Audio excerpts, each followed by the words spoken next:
बीडमध्ये उद्धव ठाकरेंच्या कार्यकर्त्यांनी राज ठाकरेंचा ताफा अडवला। राज ठाकरेंच्या गाडीसमोर फेकल्या सुपाऱ्या। मशाल हाती घेऊन राज ठाकरेंविरोधात घोषणाबाजी।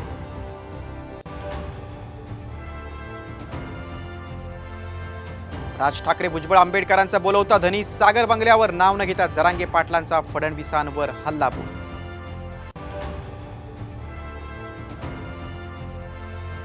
लाडकी बहीण योजना सुरू ठेवायची असेल तर आमच्या नावापुढे बटन दाबा, अजित पवारांचं आवाहन। तर विचार न करता योजना सुरू, जयंत पाटलांचा हल्लाबोल।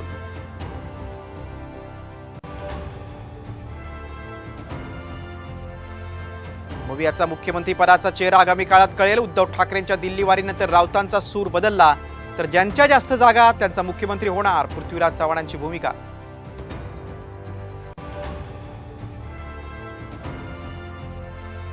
लड़ाई अब शुरू हो गई है और सितंबर में ये लड़ाई को एंड करना है, नहीं तो सरकार को एंड करेंगे हम। दिव्यांगांच्या मागण्याबाबत बच्चू कडूंचं सरकारला 5 सप्टेंबर पर्यंत अल्टिमेटम। मागण्या मान्य न झाल्यास सरकारचा एंड करण्याचा इशारा।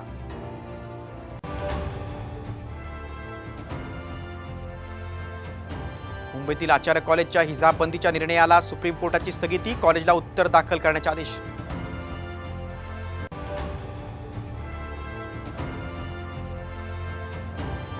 आणि कुस्तीपटू विनेश फोगाटच्या याचिकेवर क्रीडा लवादाचा लवकरच निर्णय। तर सचिन कडून ही सिल्वर मेडल देण्याची मागणी।